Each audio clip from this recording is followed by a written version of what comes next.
The principle of divine works. This then is the sense of the Gita's doctrine of sacrifice.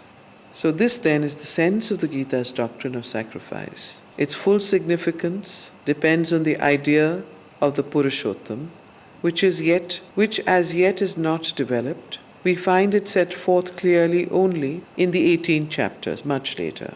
And therefore we have had to anticipate, at whatever cost of infidelity, to the progressive method of the Gita's exposition, that central teaching. At present the teacher simply gives a hint, merely adumbrates this supreme presence of the Purushottam and his relation to the immobile self in whom it is our first business, our pressing spiritual need to find our poise of perfect peace and equality by attainment to the Brahmic condition. He speaks as yet not at all in set terms of the Purushottam, but of himself.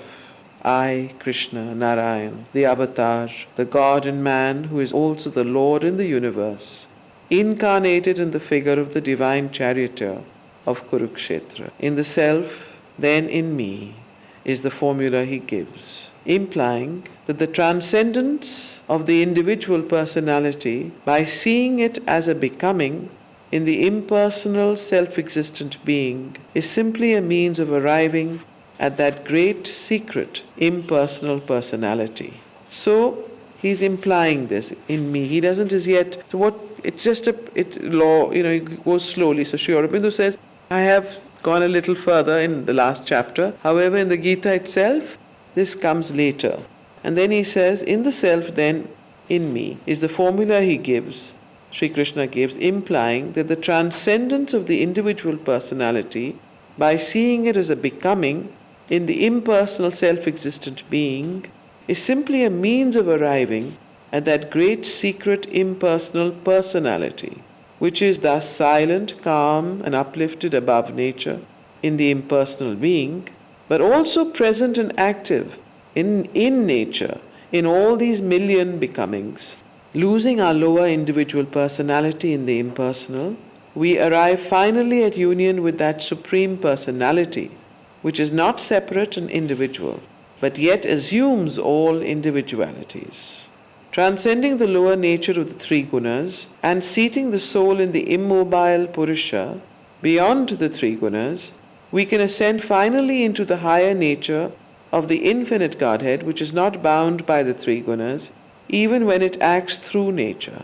Reaching the inner actionlessness of the silent Purusha, Neshkarmya, and leaving Prakriti to do her works, we can attain supremely beyond to the status of the divine mastery, which is able to do all works and yet be bound by none. The idea of the Purushottam seen here as the incarnate Narayan, Krishna, is therefore the key. Without it, the withdrawal from the lower nature to the Brahmic condition leads necessarily to inaction of the liberated man, his indifference to the works of the world. With it, the same withdrawal becomes a step by which the works of the world are taken up in the spirit, with the nature, and in the freedom of the divine. So, see the silent Brahman as the goal of and the world with all its activities. So, see the silent Brahman as the goal, and the world with all its activities has to be forsaken. See God, the divine, the Purushottam as the goal, superior to action, yet its inner spiritual cause and object and original will, and the world with all its activities is conquered and possessed in a divine transcendence of the world. It can become, instead of a prison house, an opulent kingdom, Rajyam Samridham, which we have conquered for the spiritual life by slaying the limitation of the tyrant ego and overcoming the bondage of our jailer desires and breaking the prison of our individualistic possession and enjoyment. The liberated universalized soul becomes Swarat, Samrat, self-ruler and emperor. So we shall take this up next time. This is, of course, the principle of divine works, the works which he then elaborates in detail and goes as he does with great precision and depth. Okay, so we can end with a minute's concentration. Is that all right? The principle of divine works. I think this chapter really is a is an important chapter because it explains why work is important, why to work in the divine, for the divine, and is really the way toward a full liberation and freedom. And that, therefore, the principle behind divine works is what this chapter explores. This, then, is the sense of the Gita's doctrine of sacrifice. Its full significance depends on the idea of the Purushottam, which as yet is not developed. We find it set forth clearly only much later in the 18 chapters. And therefore, we have had to anticipate, at whatever cost of infidelity, to the progressive method of the Gita's exposition, that central teaching. So, the progressive method of the Gita's exposition, here we are, in a way, jumping the gun in a bit, but that is only because it is such an important principle. And when he is writing the essays, he is obviously touching upon the importance of the central teaching. At present, the teacher simply gives a hint, merely adumbrates the supreme presence of the Purushottam and his relation to the immobile self, in whom it is our first business, our pressing spiritual need, to find our poise of perfect peace and equality by attainment to the Brahmic condition. So,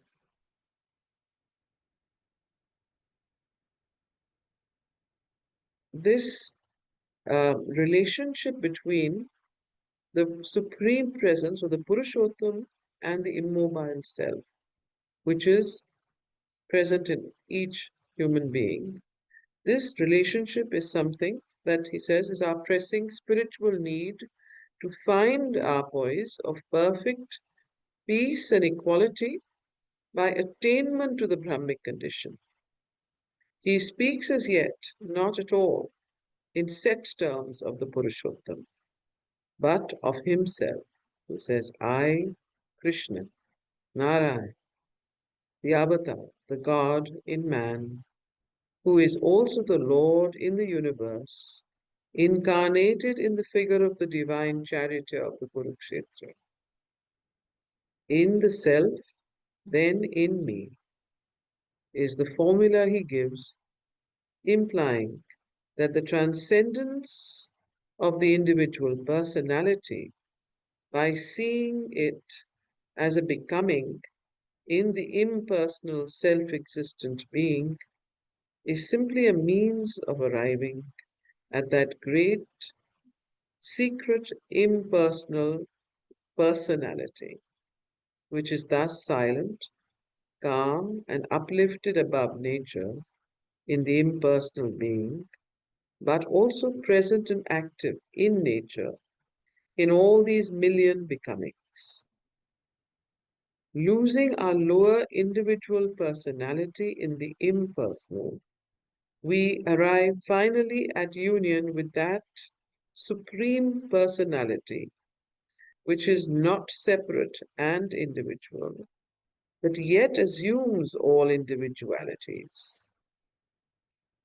Transcending the lower nature of the three gunas and seating the soul in the immobile Purusha beyond the three gunas, we can ascend finally into the higher nature of the infinite Godhead, which is not bound by the three gunas, even when it acts through nature.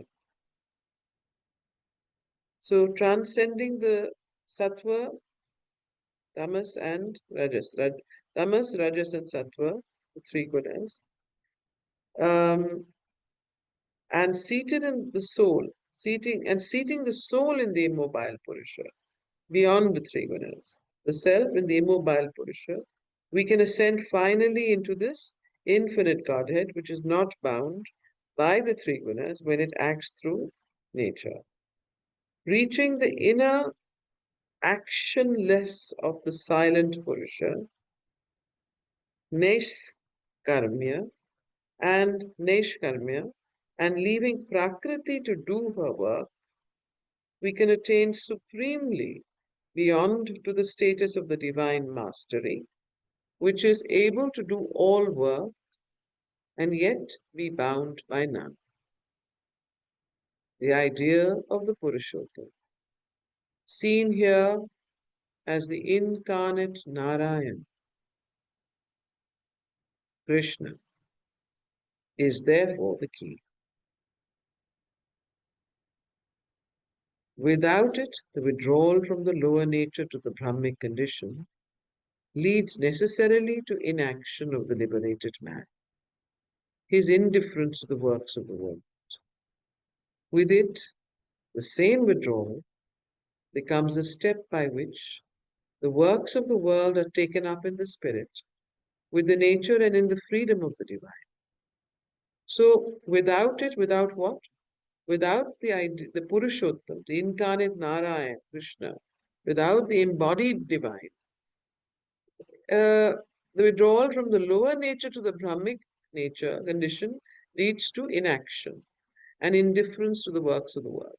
With it, that is, with the presence and the idea and the experience of the embodied divine, the Purushottam, what happens? Uh, with it, the same withdrawal into the Brahmic state becomes a step by which the works of the world are taken up in the spirit. So the works of the world, whatever work we're doing in the world, are taken up in the spirit, with the nature and in the freedom of the divine. See, see the silent Brahman as the goal, and the world, with all its activities, has to be forsaken. See God, the divine, the Purushottam, as the goal, superior to action, yet its inner spiritual cause and object and original will, and the world, with all its activities, is conquered and possessed in a divine transcendence of the world. So here are the two poisons. If you see the silent Brahman as the goal, then all the world and its activities has to be forsaken. If you see God, the divine, the Purushottam, as the goal, then it's superior to action, yet its inner spiritual cause, then the world with all its activities is conquered and possessed in a divine transcendence of the world. It can become, instead of a prison house, an opulent kingdom. So this world can then become, instead of a prison house which holds the soul from its liberation and transcendence and fullness of its splendor and its divine glory, it can become an opulent kingdom instead, when you see Purushottam as the goal, and um, the world and the inner cause, inner spiritual cause and object and original will. So then it can become, instead of opulent kingdom, Rajyam Samriddham, which we have conquered for the spiritual life by slaying the limitation of the tyrant ego. And of course, when all of us who have been reading the Life Divine and aware of Sri Aurobindo's philosophy know that the whole book, The Life Divine, is this idea of the Rajyam Samriddham, which is that this world, this so-called uh, world that is torn with sorrow and suffering and pain, and all of that can be completely changed into the divine world, which is an opulent kingdom, which we have conquered for the spiritual life by slaying. And how do you do that? By slaying the limitation of the tyrant ego and overcoming the bondage of our jailer desires and breaking the prison of our individualistic possession and enjoyment. So this is the way the tyrant ego slaying the limitation. So ego is the helper, ego is the bar. And this bar, when you begin to see the ego as stopping your further development, is when you have developed the full individuality, and now this individuality has to rise into the impersonality of the Brahman, and one needs to bring to that impersonality the idea and presence of the person, which is the supreme presence of the Purushottam. Okay, so this is what he is saying here. The liberated, universalized soul becomes Swarat, Samrat, self-ruler, and emperor. So when this prison house of our individualistic possession and enjoyment and the tyrant ego and the bondage of desires is broken, then we become, the universalized soul becomes, the soul becomes Swarat and Samrat. So the works of sacrifice are thus vindicated as a means of liberation. So therefore, so now when this is why the works of, this is, remember, this is the principle behind divine works. So when and that thus the works of sacrifice are vindicated as a means of liberation and absolute spiritual perfection. Samsiddhi.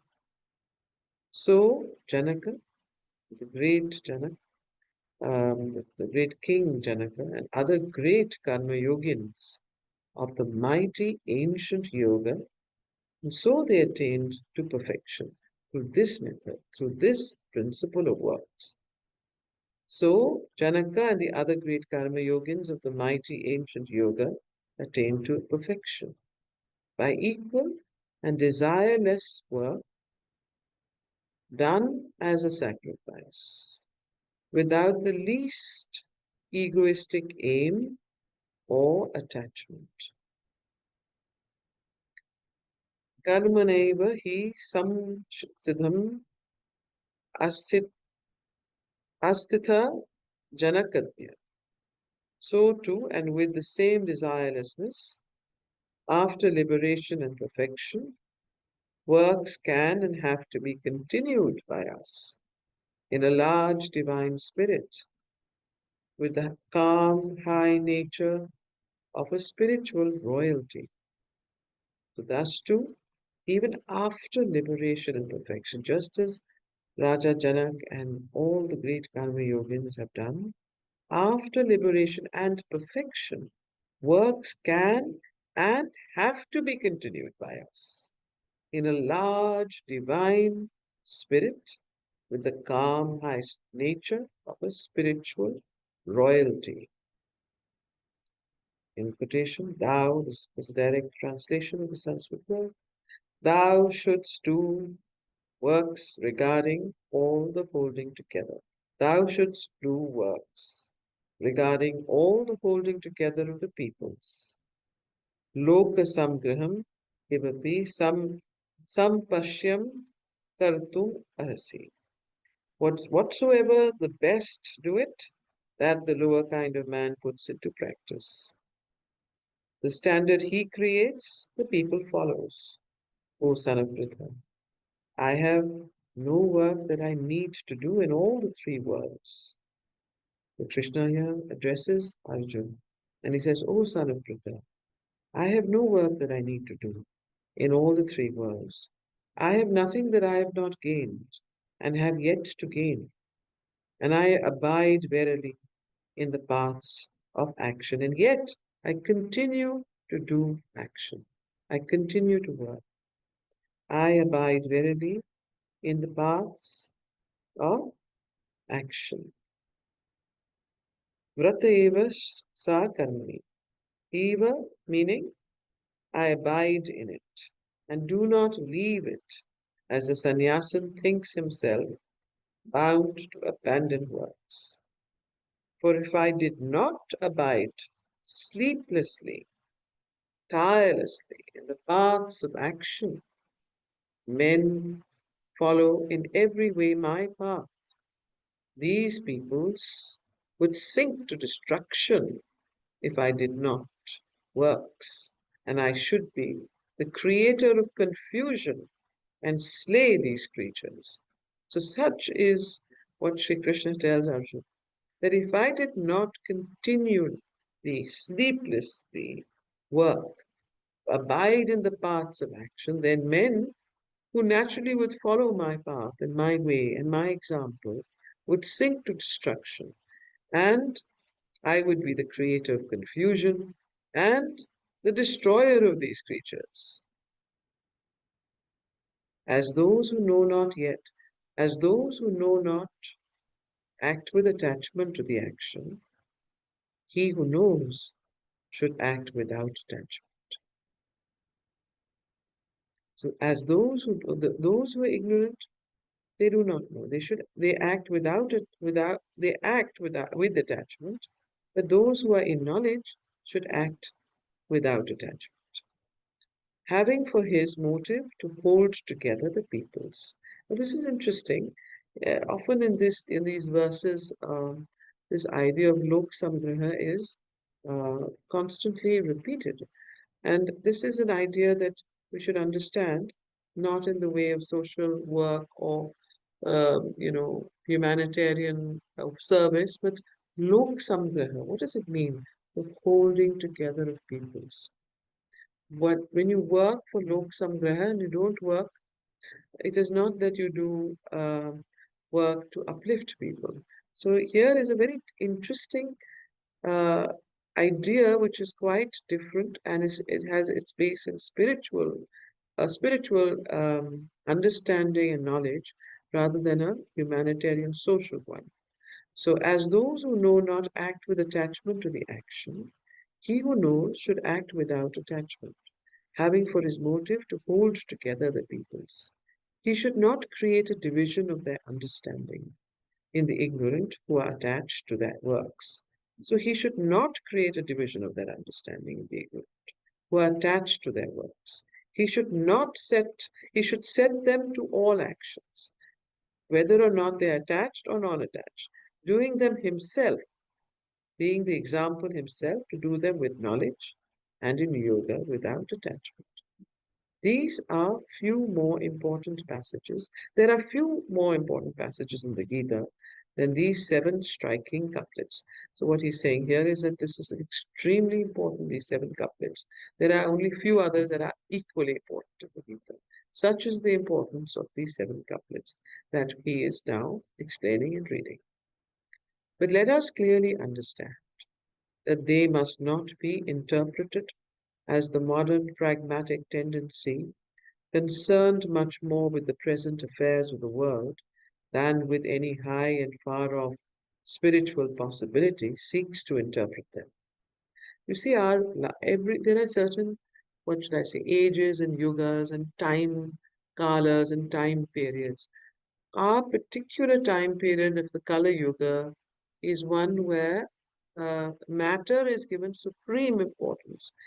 The spiritual is almost, in a way, sort of pushed behind, and this afterlife and the all that is not considered as important. So he says, let us understand this, that because we are so attuned in our value system in this world, in the present affairs of the world, that of interpreting this in a very socialistic way.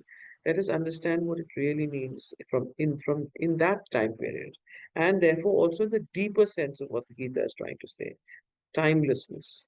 But let us clearly understand that they must not be interpreted as the modern pragmatic tendency concerned much more with the present affairs of the world than with any high and far off spiritual possibility seeks to interpret them as no more than a philosophical and religious justification of social service.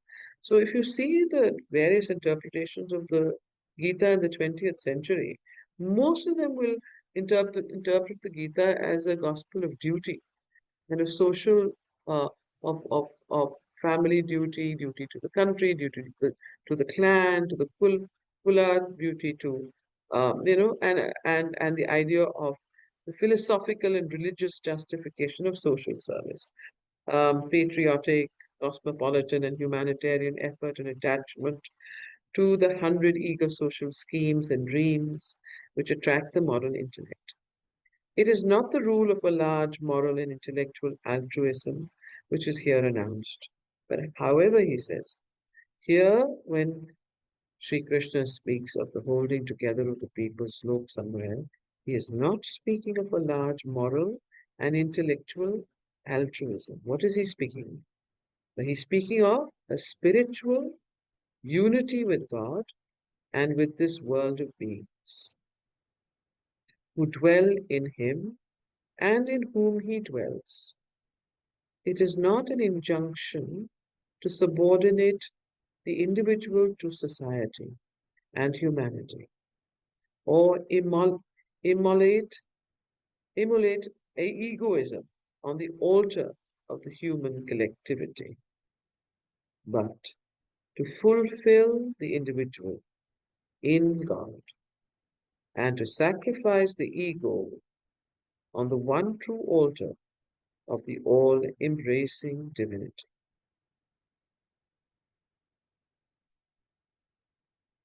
So, this is something that we need to ponder over and understand. What does it mean? I mean, these are, you can look, our mind, of course, will try and grasp it intellectually, but what is the state of consciousness that we need to attain to be able to be in unity with the divine, with all beings, and yet in a state of a certain uh, higher, wider, equal, calm, collective consciousness. So this is what he's hinting at. It is something that we can only intuit and understand through experience. So it is not the rule of a large moral and intellectual altruism, which is here announced, but that of a spiritual unity with God and with this world of beings who dwell in Him and in whom He dwells. So this experience of God dwelling in all and in the world, which is uh, the experience of Vishvarupa that Arjuna sees, and then the experience of Sarvamidam Brahman, and the experience of um, the divine consciousness pervasive in all, is what he is hinting at. Okay, it is not an injunction to subordinate the individual to society and humanity, or immolate egoism on the altar of the human collectivity, but to fulfill the individual in God and to sacrifice the ego on the one true altar of the all-embracing divinity. So this all-embracing divinity is very, very important. It is not a exclusive divinity. It is not a divinity that is only above and not below. Um, Only in the spiritual dimensions and not in the material dimensions. It is an all-embracing divinity that the ego has to be sacrificed on the one true altar of the all-embracing divinity. The Gita moves on a plane of ideas and experiences higher than those of the modern mind, which is at the stage indeed of a struggle to shake off the coils of egoism, but is still mundane in its outlook and intellectual and moral rather than spiritual in its temperament. Patriotism, cosmopolitanism, service of society, collectivism, humanitarianism, the ideal or religion of humanity are admirable aids towards our escape from our primary condition of individual, family, social, national egoism into a secondary stage in which the individual realizes, as far as it can be done on the intellectual, moral, and emotional level, on that level he cannot do it entirely in the right and perfect way, the way of the integral truth of his being, the oneness of his existence with the existence of other beings. But the thought of the Gita reaches beyond to a tertiary condition, the third condition of our developing self-consciousness, towards which the secondary is only a partial stage of advance. Right?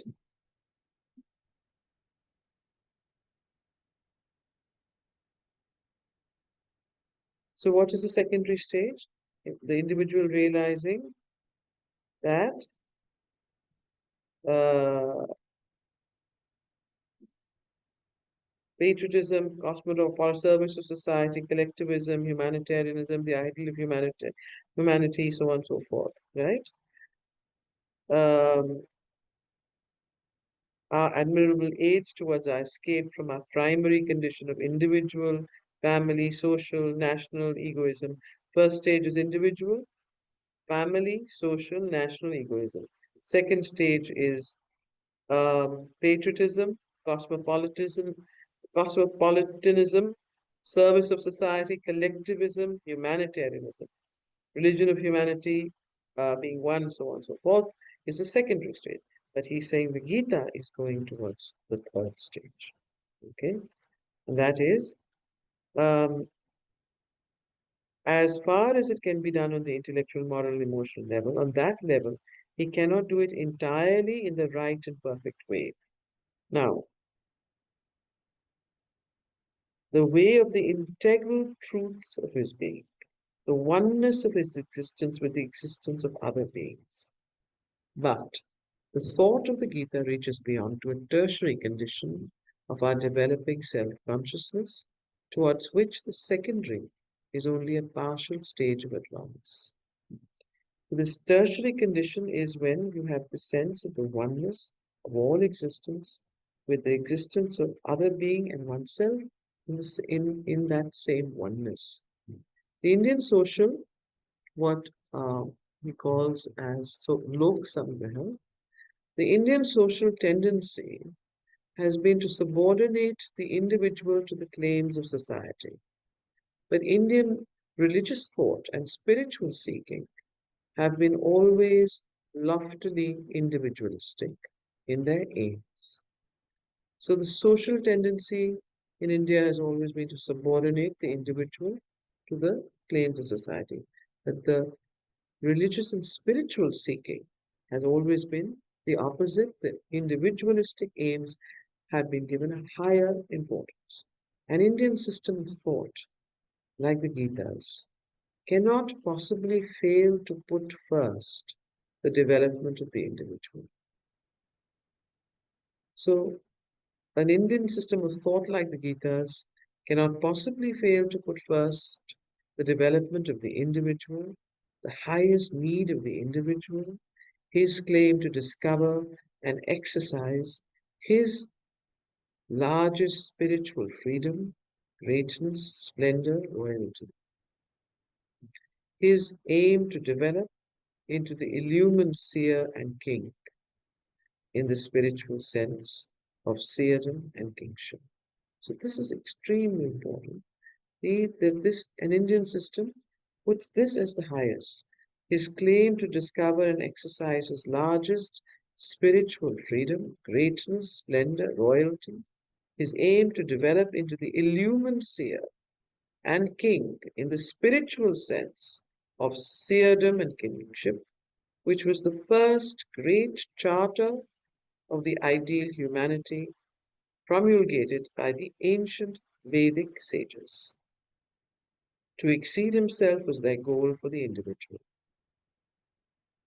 not by losing all his personal aims in the aims of an organized human society, but by enlarging, heightening, aggrandizing himself into the consciousness of the Godhead. The rule given here by the Gita is the rule for the master man, the superman, the divinized human being, the best. Not in the sense of any Nietzschean, any one-sided and lopsided, any Olympian, Apollonian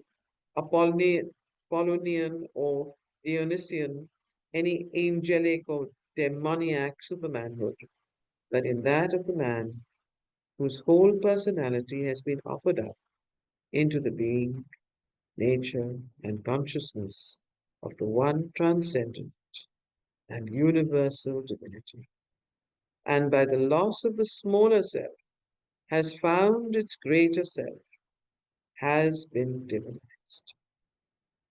So, this is the rule given by the Gita, this enlargement, heightening, aggrandizing oneself, but not into the lower self, but into the consciousness of the Godhead.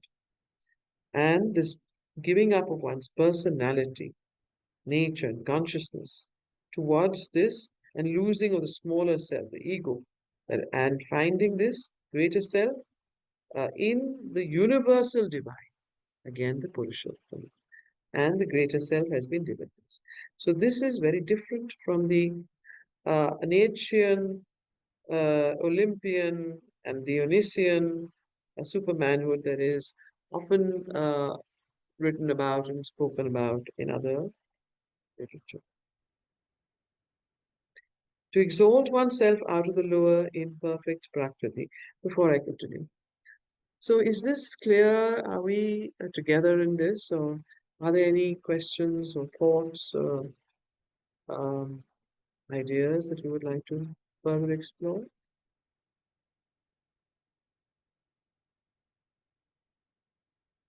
Jayashree?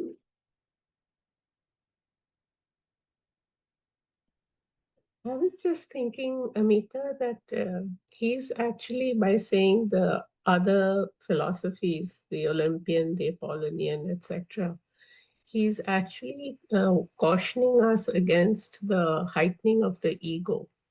You know, when you say that the individual has to aggrandize himself, uh, then in these philosophies, actually, Mm, they are aggrandizing the ego. So he's mm, warning us, I think, against that. That the Indian Vedic seers certainly didn't go in that direction. mm, mm. There was a transcendence of the ego. Uh, Yes. so that's my understanding. Mm. True. And this idea of supermanhood has been explored by Nietzsche, by several other German writers, and also even Hitler was in his own way trying to do something like that. Yeah. But these are terribly demoniac ways of thinking about the same idea.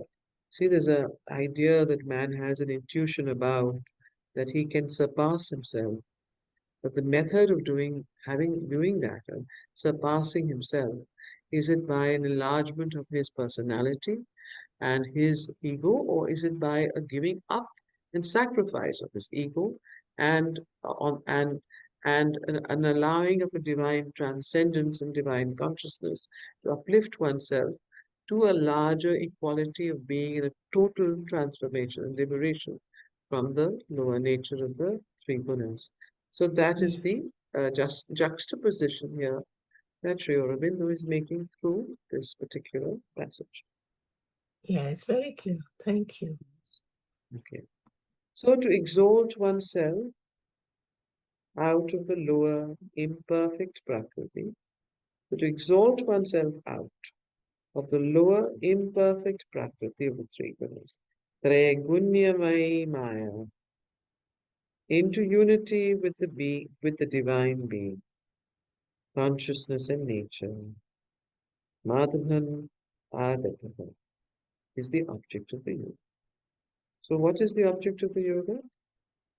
To exalt oneself from the lower imperfect Prakriti, Trigunyamai Maya, into the Madbhavan Agataha. Madbhavan Agataha is the object of the yoga, which is the unity with the divine being, divine consciousness and nature. But when this object is fulfilled, when the man is in the Brahmic status and sees no longer with the false, egoistic vision himself and the world, but sees all beings in the self, in God, and the self in all beings, God in all beings, what shall be the action, since action there still is, which results from that seeing? And what shall be the cosmic or individual motive of all his works? So, what shall be the action and what shall be the cosmic or individual motive of all his works? Now, there's a note here which I have to read. Yes, into the unity with the divine being, consciousness, and nature. Sayujya, Salokya, and Sadrishya, or Sadharmya. Sadharmya is Sadharmya is becoming of one law of being and action with the divine. So this is the direct the Sanskrit translation of this particular thing into unity with the divine being, Sayujya, consciousness, Salokya, and Sadrishya. In fact, these are deeper than even English language can, right? Or express Sadharmya. Sadharmya is becoming a one law of being and action with the divine. So this uh, then the question comes that once when this object is fulfilled, when the man is in the Brahmic status, when one sees no longer with a false egoistic vision, doesn't see oneself, doesn't see the world with that false egoistic vision, but sees all beings in the self, all beings in God, and the self in all beings, God in all beings. Then what should be the action? Since action there is still, which results from that seeing. And what should be the cosmic or individual motive of all his works? It is the question of Arjuna that answered from a standpoint other than that from which Arjuna had put it. So Arjuna asked this question, but Sri Krishna answers it from a different standpoint, from the way that Arjuna has put it. The motive, um,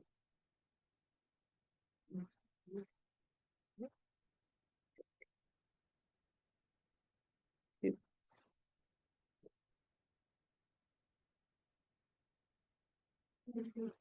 Rajit again, same thing is written in English and Sanskrit. Okay. It is the question of Arjuna, but answered from a standpoint other than that from which Arjuna had put it. The motive cannot be personal desire or the intellectual, moral, emotional level, for that has been abandoned. Even the moral motive has been abandoned, since the liberated man has passed beyond the lower distinction of sin and virtue, lives in a glorified purity beyond good and evil. It cannot be the spiritual call to his perfect self-development by means of disinterested works, for the call has been answered. The development is perfect and fulfilled. His motive of action can only be the holding together of the peoples. Yes? Sik Sikursur Lok Samgraham.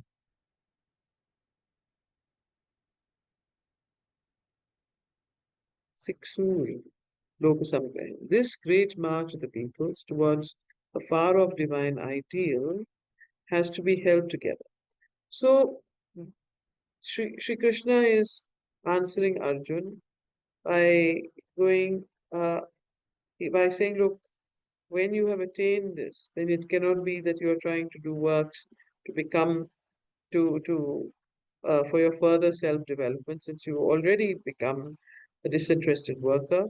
It cannot be for a moral motive, since that has been abandoned and you're living higher and above sin and virtue in that sense of a glorified purity beyond good and evil, cannot even be a spiritual call and for a perfect self-development and so on. So what is it that you then after you've attained this, which is what Arjun's asking, what is it that is the motive for your works?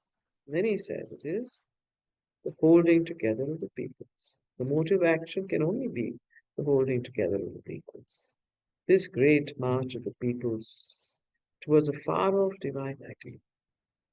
This evolutionary march of humanity towards a far off divine ideal has to be held together, prevented from falling into the bewilderment, confusion, and utter discord of the understanding, which would lead to dissolution and destruction, and to which the world moving forward in the night or dark twilight of ignorance would be too easily prone if it were not held together, conducted, kept to the great lines of its discipline, by the illumination, by the strength, by the rule and example, by the visible standard and the invisible influence of the best.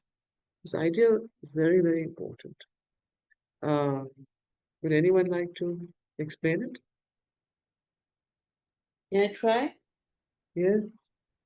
Actually, two examples came to my mind when we were reading. The first one was regarding the three conditions which we read, wherein when we were in the second condition, where the Lok Sangra, the holding together of peoples, Mhm.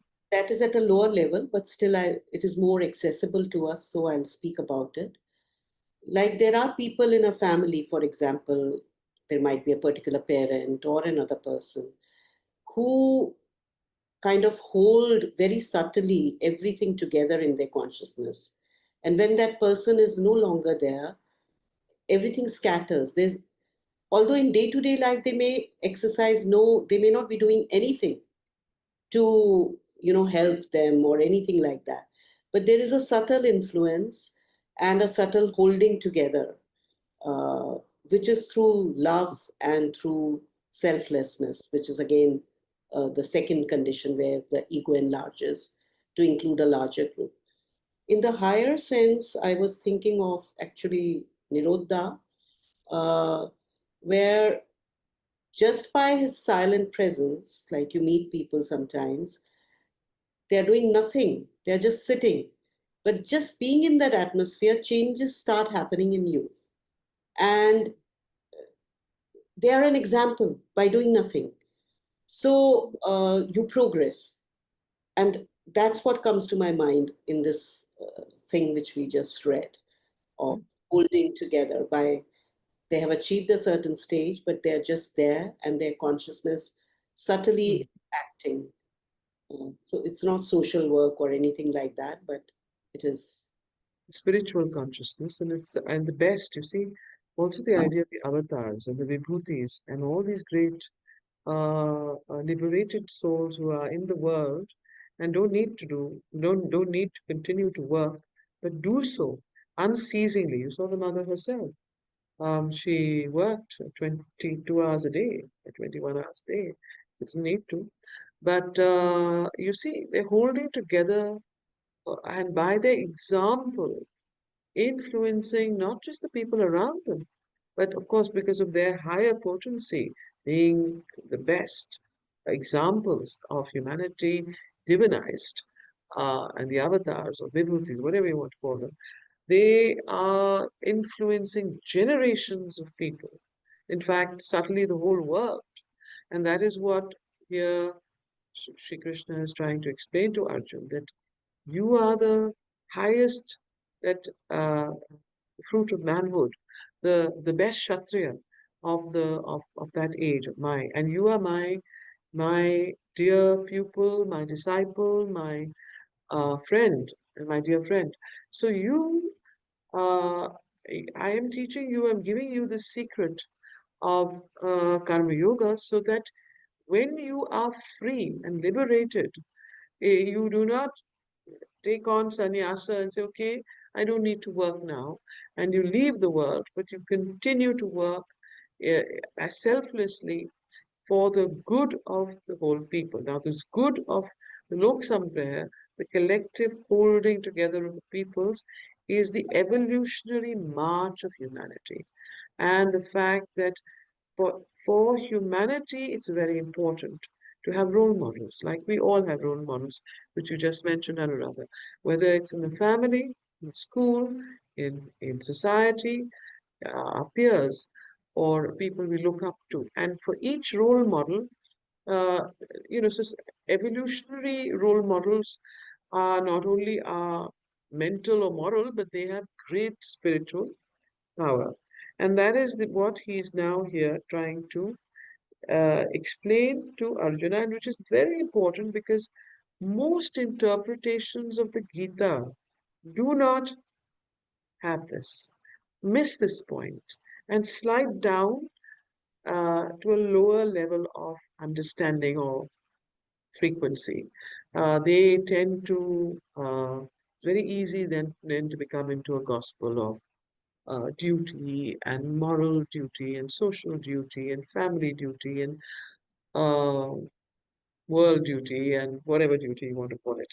So this is an extremely important concept because it's so misunderstood and so easily misunderstood by the modern mind.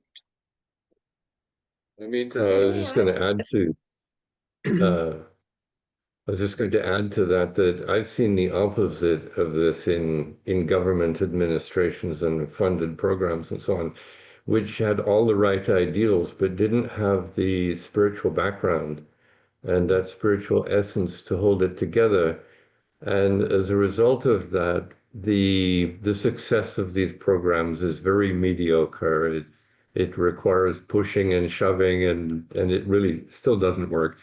And if we look at communism, for instance, which had, wonderful ideals and so on, um, it was very humanitarian, but functionally it just doesn't work. It doesn't sustain itself because there isn't, as Anuradha was saying, there isn't some subtle essence that's holding it together, that's seeing the divine in each person. It's everybody becomes just an object, a worker. And that doesn't, in the long run, is not successful. It doesn't sustain itself. Yes. And some of the most enduring organizations and movements and people, even in the lower world, our world, have something of this essence in them. Those are the real leaders who have sustained organizations the last generations, because they have in their culture this idea, though in a lower form. Of course, here what Sri Aurobindo is suggesting that Sri Krishna is telling Arjun is do it for the collective good of holding the peoples. If and because that is the true aim of existence and the true evolutionary um, goal of earthly life. Because he's at a very high level here, that can then percolate down.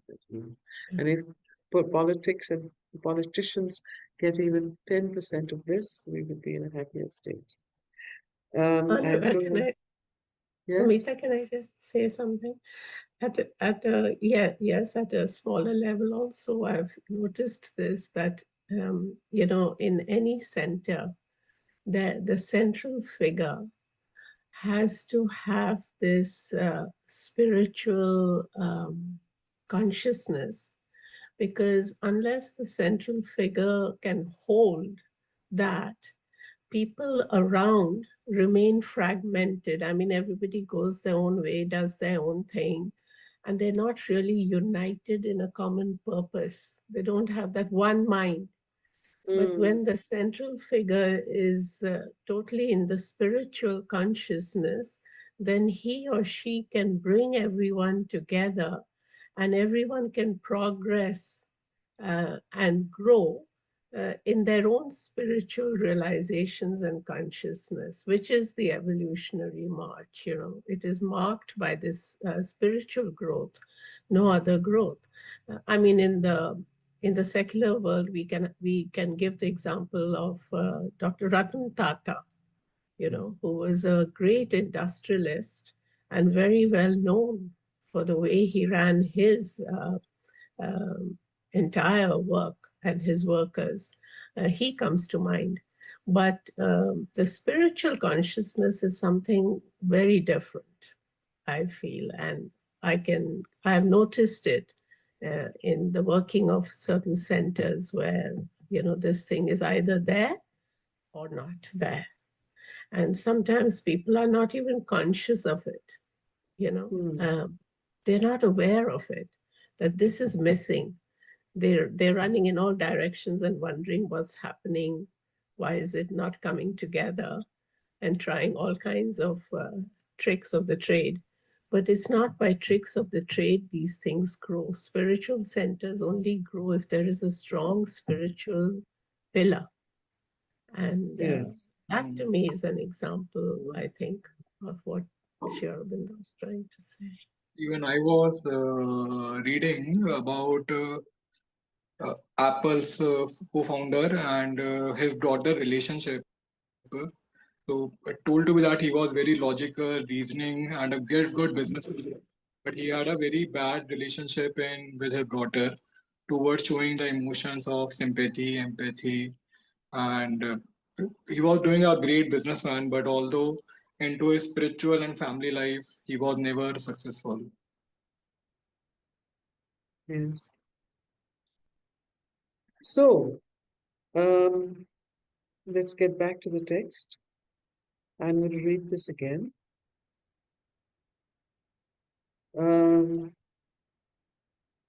This great march of the peoples towards a far-off divine ideal has to be held together, prevented from falling into bewilderment, confusion, and utter discord of the understanding, which would lead to dissolution and destruction, and to which the world moving forward in the night or dark twilight of ignorance would be too easily prone if it were not held together, conducted, kept to the great lines of its discipline by the illumination, by the strength, by the rule and example, by the visible standard and the invisible influence of the best.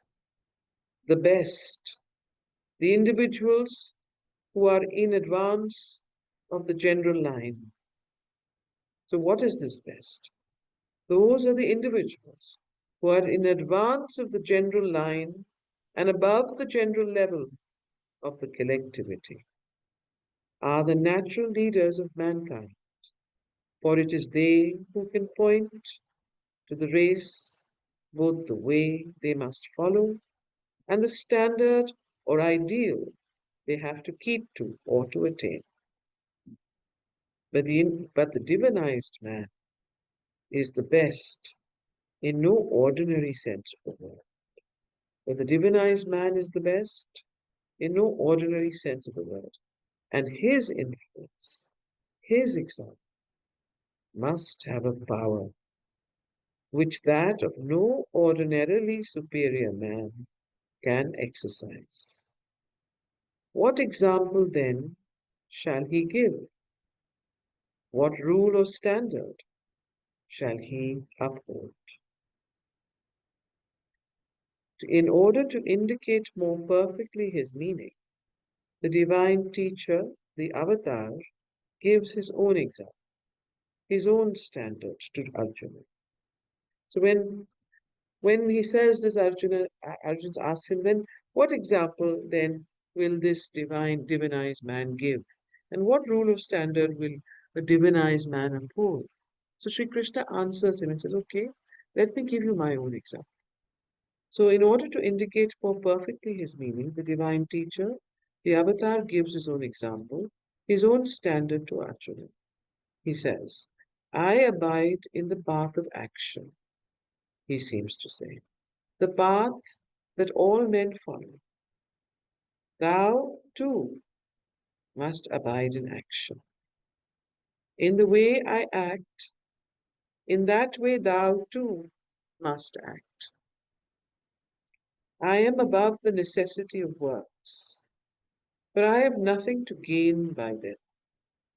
I am the divine who possesses all things and all beings in the world, and I am myself beyond the world as well as in it.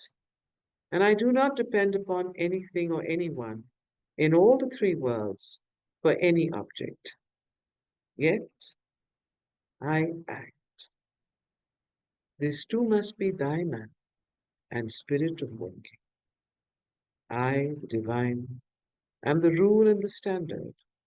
It is I who make the path in which men tread.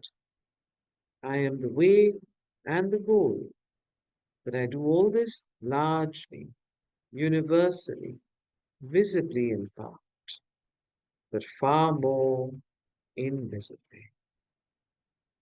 And men do not really know the way of my workings. Thou, when thou knowest and seest, when thou hast become the divinized man, must be the individual power of God, the human yet divine example, even as I am in my other thoughts. Wonderful, wonderful words. And the most important, I work, I do all of this largely, universally, visibly in God, but far more invisibly. This invisible action of the divine is so, so um, powerful, so, evocative. And this is what Sri Krishna is hinting to Arjuna when he asks, what example then will he give? What rule of standard will such a man have to abide with? We'll take this up next time. So I think we ended on page 138, 39. Okay. Okay, so we'll take it up from page 138 again. Mhm.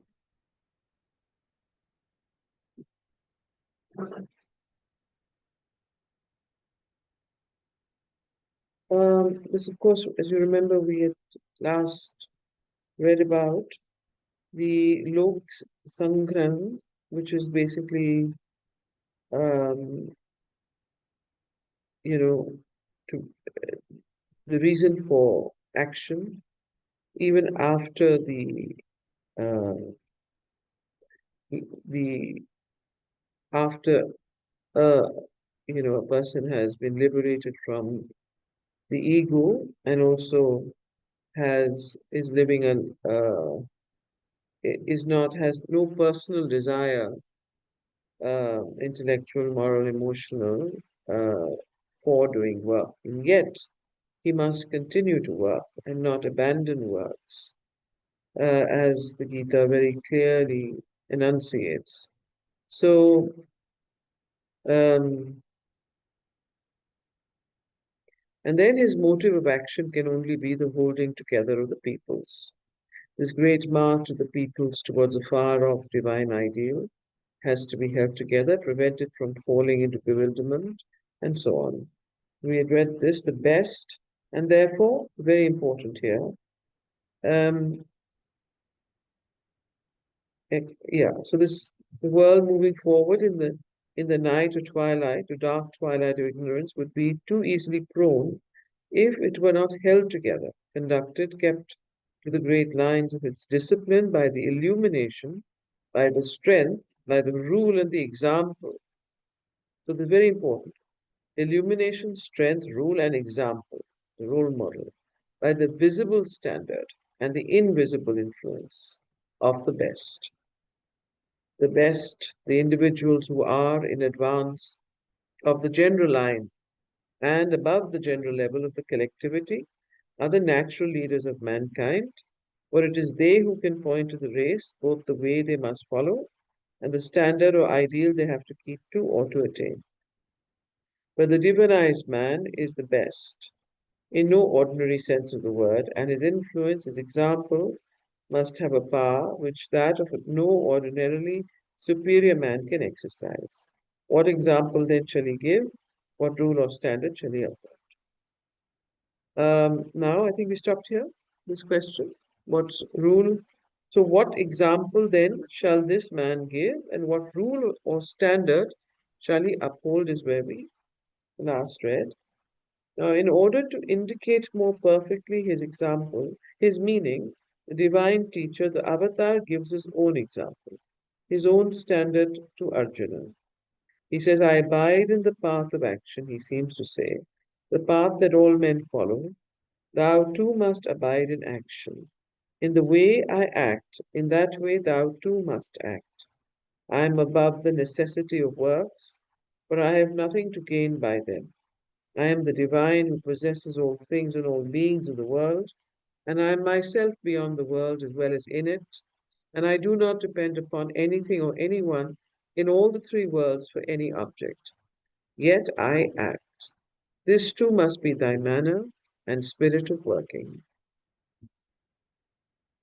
I, the divine, am the rule of and the standard. It is I who make the path in which men tread. I am the way and the goal. But I do all this largely, universally, visibly in part, but far more invisibly. And men do not really know the way of my workings. Thou, whom thou knowest and seest, thou, when thou knowest and seest, when thou hast become the divinized man, must be the individual power of God and human yet divine example. So this idea of the human yet divine example and individual power of God, when you know and see, and when you have become divinized. So most men dwell in the ignorance. The God-seer dwells in the knowledge. But let him not confuse the minds of men by a dangerous example, rejecting in his superiority the works of the world. Let him not cut short the thread of action before it is spun out. Let him not perplex and falsify the stages and gradations of the ways I have hewn. The whole range of human action has been decreed by me, with a view to the progress of man from the lower to the higher nature, from the apparent undivine to the conscious divine. The whole range of human works must be that in which the God-knower shall move. All individual, all social action, all the works of the intellect, the heart, and the body are still his. Not any longer for his own separate sake, but for the sake of God in the world,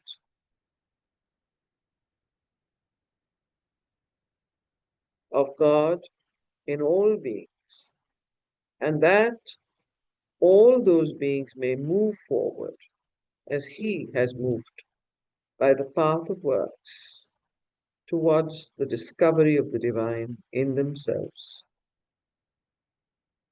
Outwardly, his actions may not seem to differ essentially from theirs. Battle and rule, as well as teaching and thought, all the various commerce of man, all the various commerce of man with man may fall in his range. But the spirit in which he does them must be very different. And it is that spirit which by its influence shall be the great attraction, drawing men upwards to his own level. The great lever lifting the mass of men higher in their ascent.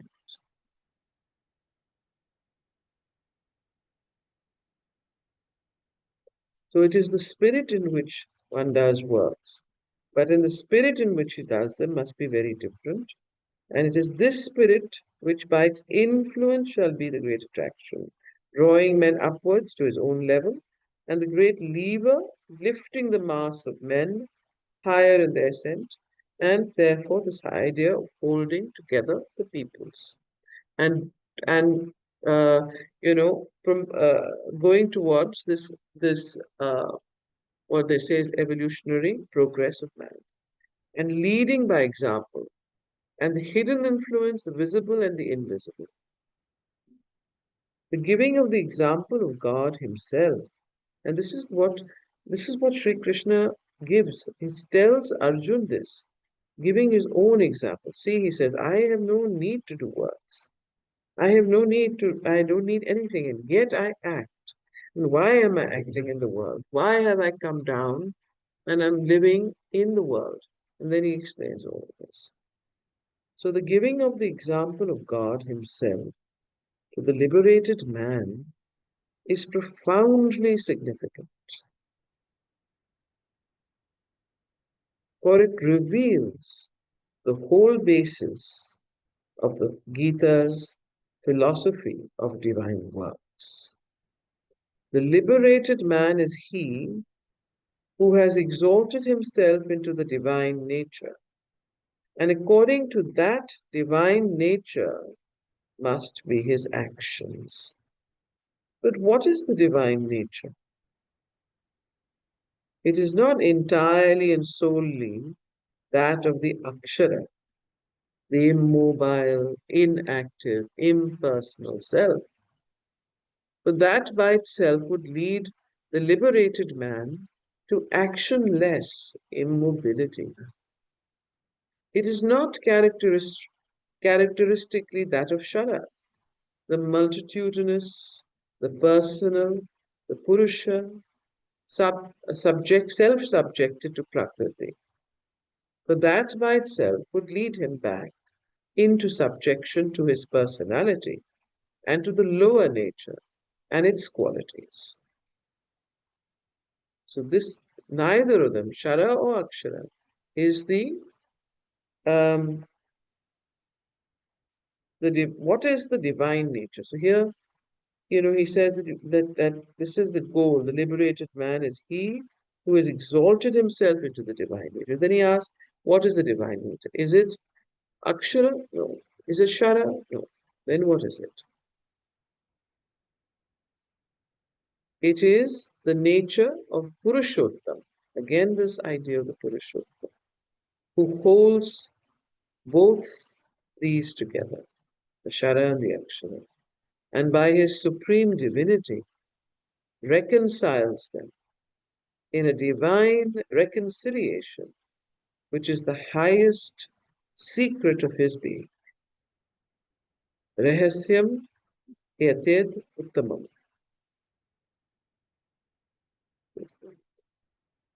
He is not the doer of works in the personal sense of our action. So he is not the doer of works in the personal sense of our action involved in Prakriti.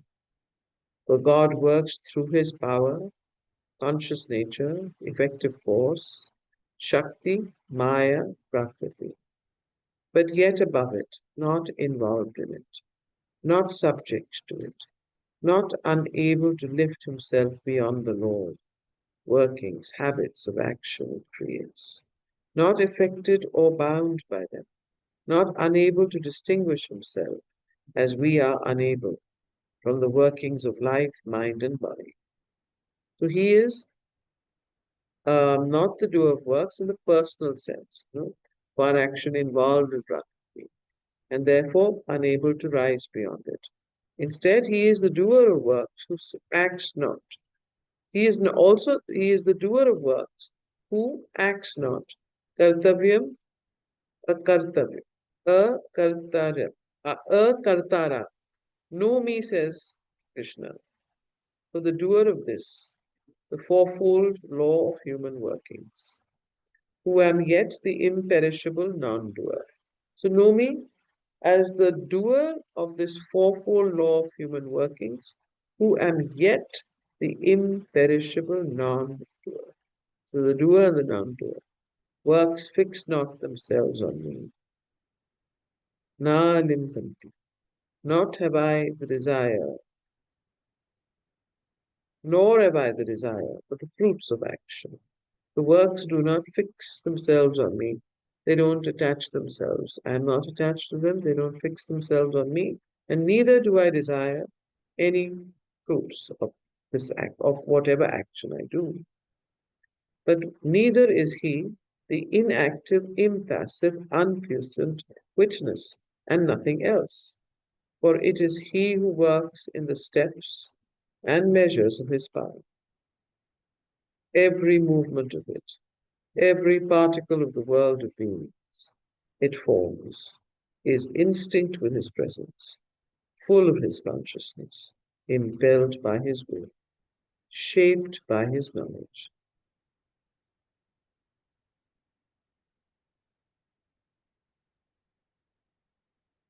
So this is what is the divine nature, and this is how it acts. And this is what Krishna is explaining to Arjuna.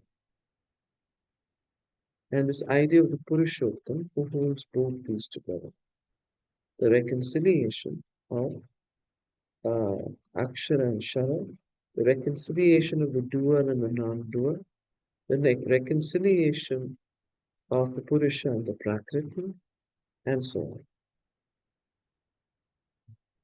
He is, besides, the supreme without qualities, who is possessed of all qualities. Nirgunu Guni. So he is the supreme without qualities and yet possessed of all qualities. This is from the Upanishad, the Svetashva. Nirgunu Guni, he is not bound by any mode of nature. That is, he is not bound by any mode of nature or action. That is, the mode of nature, nor action, nor consists, as our personality consists, of a sum of qualities, modes of nature, tamas, rajas, and sattva, characteristic operations of the mental, moral, emotional, vital, physical being, but is the source of all modes and qualities, capable of developing any he wills in whatever way and to whatever degree he wills. He is the infinite being, of which they are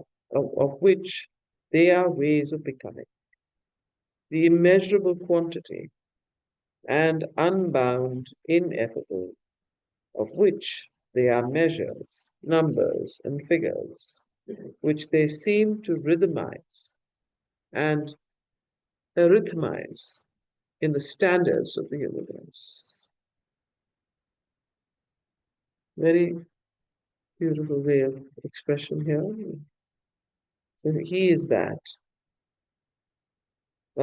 He is the infinite being of which they are ways of becoming.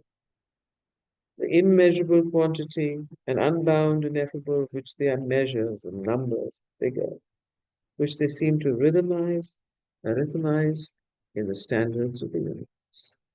Yet neither is he merely an impersonal, indeterminate, nor a mere stuff of conscious existence, for all determinations and personalizings draw upon for their material, but a supreme being, the one original conscious existent, the perfect personality, capable of all relations even to the most human, concrete, and intimate, for he is friend, comrade, lover, playmate, guide, teacher, master, ministrant of knowledge, or ministrant of joy, yet in all relations unbound, free, and absent. This too the divinized man becomes in the measure of his attainment, impersonal in his personality, unbound by quality or action, even when maintaining the most personal and intimate relations with men, unbound by any dharma, even when following in appearance this or that dharma. Neither the dynamism of the kinetic man, nor the actionless light of the ascetic or quietist, neither the vehement personality of the man of action, nor the indifferent impersonality of the philosophic sage is the complete divine ideal.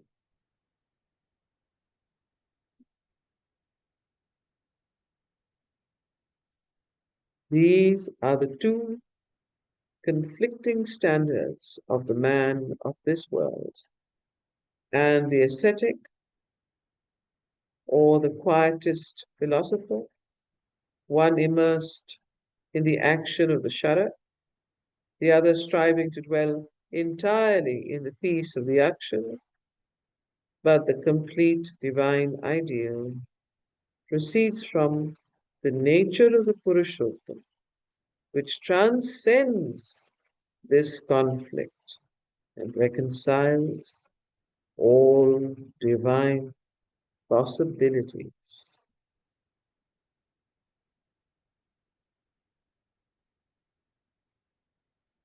The kinetic man is not satisfied with any ideal which does not depend upon the fulfillment of this cosmic nature.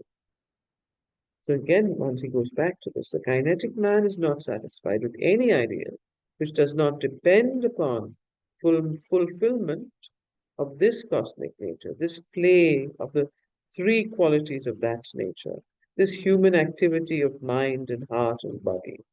The highest fulfillment of that activity, he might say, is my idea of human perfection, of the divine possibility in man, some ideal that satisfies the intellect, the heart, the moral being, some ideal of our human nature in its action, can alone satisfy the human being. He must have something that he can seek in the workings of his mind and life and body. For that is his nature, his dharma. And how can he be fulfilled in something outside of his nature? For to his nature each being is bound, and within it he must seek for his perfection. For to his nature each being is bound, and within it he must seek for his perfection. According to our human nature must be our human perfection, and each man must strive for it according to the line of his personality, his swadharma. But in life, in action, not outside life and action. Yet, yes, there is a truth in that, replies the Gita. So here is an interesting, um, you know, mm, exposition, I would say, by Sri Aurobindo on this whole idea of what constitutes the divine worker and the divine work. And what is it that and how it is, I mean, he is explaining a very high concept of reconciliation of contradictions in English, and to a, and obviously therefore he has to keep going around to get all sides of the uh, of the of the issue, and not just describe it in a linear way. And therefore you see that he spends a lot of time doing that. He goes from here, then he goes from here.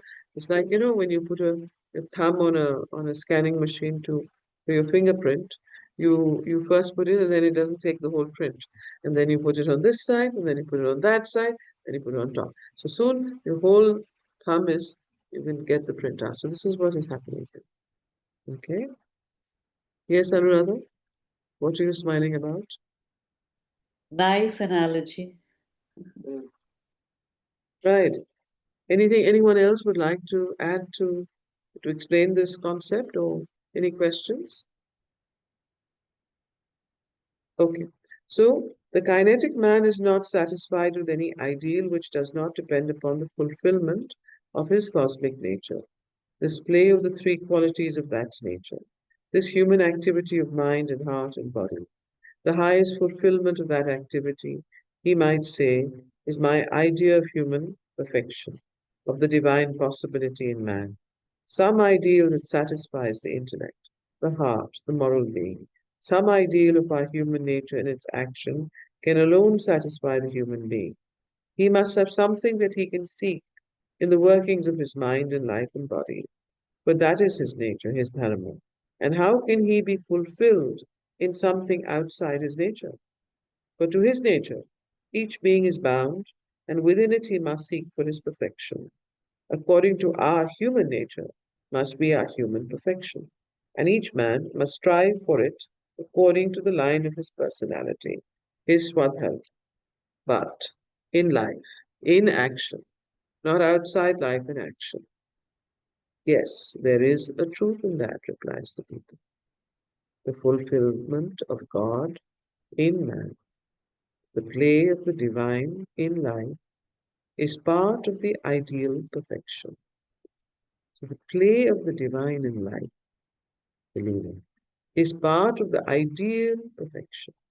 But if you seek it only in the external, in life, in the principle of action, you will never find it. For you will then not only act according to your nature, which is in itself a rule of perfection, but you will be, and this is a rule of the imperfection, eternally subject to its modes. What are its modes? Tamas, Rajas, Sattva. Its dualities of liking and disliking, pain and pleasure, and especially to the Rajasic mode, with its principle of desire and its snare of wrath and grief and longing, the restless, all-devouring principle of desire, the insatiable fire which besieges your worldly action, the eternal enemy of knowledge, by which it is covered over in your nature as is a fire by smoke or a mirror by dust, and which you must slay in order to live in the calm, clear, luminous truth of the Spirit. So, um,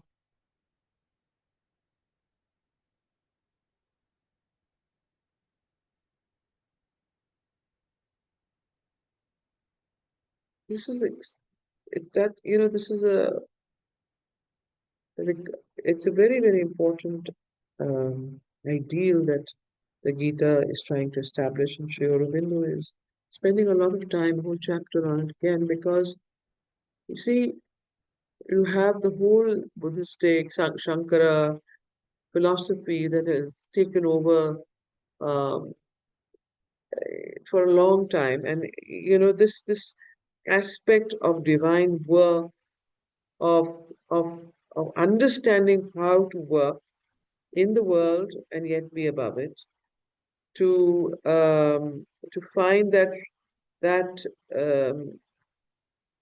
to be able to be above the gunas and yet um, purify the gunas and so on and so forth. This is something that has been lost in later philosophy, and therefore Sri Aurobindo in the Gita and the essays brings it very much to the forefront again.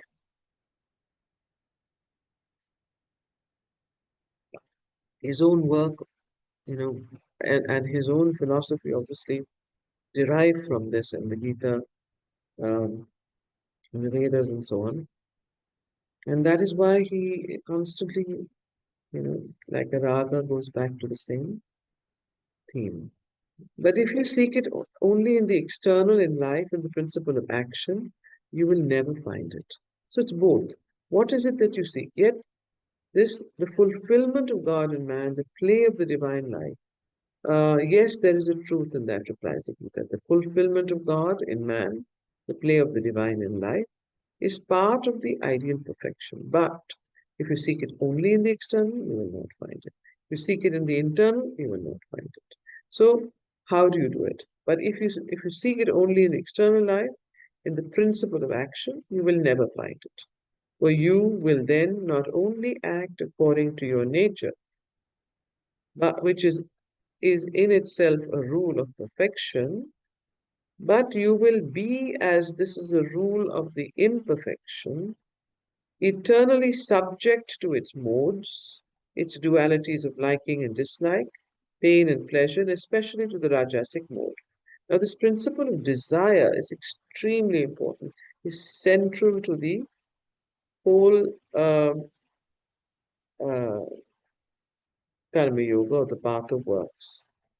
So, he says,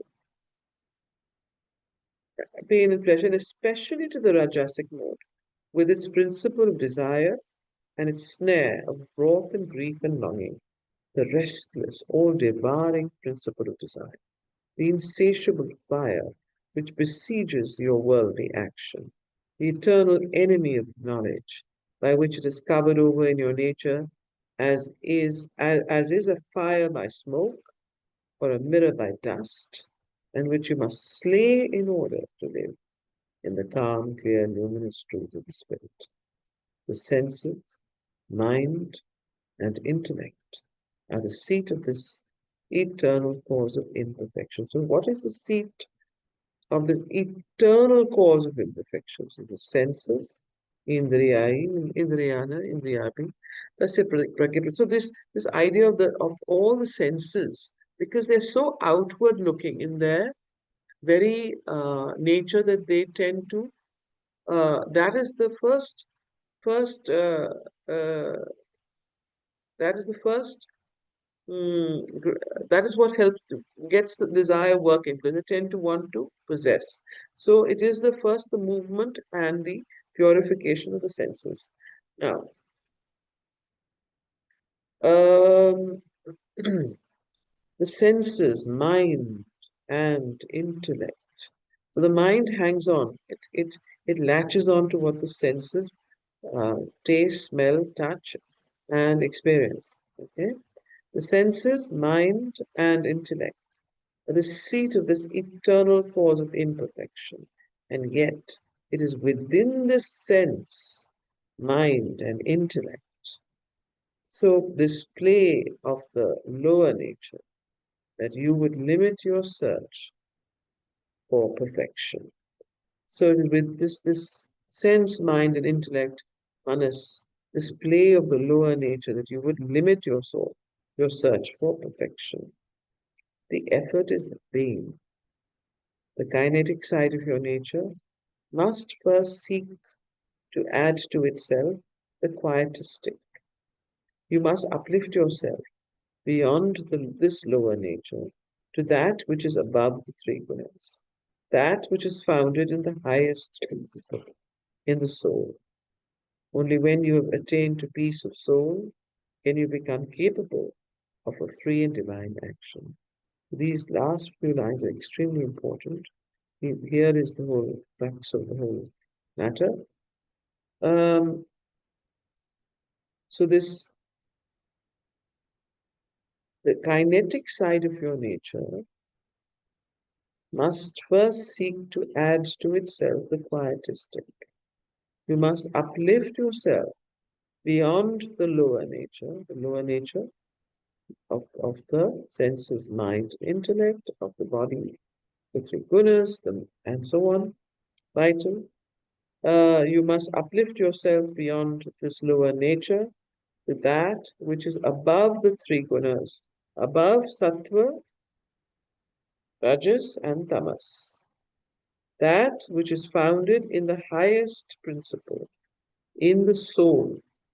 Only when you have attained to peace of soul can you become capable of a free and divine action.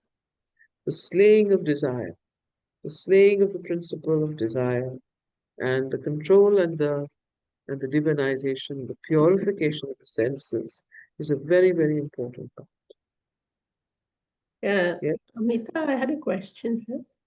The question is that, therefore, is Sri Aurobindo saying that purification of senses, like in Patanjali we read pratyahar and restraining and all that, will not get us this result. We first have to attain to the peace of the soul, and only then we'll be capable of divine action, not by restraining the senses. Is he saying Yes, that? not really. He is saying that he has used this word. First, you have to slay. He says, The restless, all-devouring principle of desire, the insatiable fire, which besieges your worldly action, the eternal enemy of knowledge, by which it is covered over in your nature as by fire, smoke, and dust, and mirror by dust, so on. You must slay in order to live in the calm, clear, luminous truth of the spirit. So what he's saying, you have to slay the principle of desire. And Can how we do you do do it? Yeah, exactly. it? So the Gita has a particular methodology. The mother and Sri Aurobindo have developed further upon that and have extended it. It's not exactly the same, but I would say that, so can we do it? The answer is yes. How do we do it? Is there are different paths according to your swadharma, what kind of a nature you have. Is your nature very rajasic? Is it very tamasic? Or is it sattvic?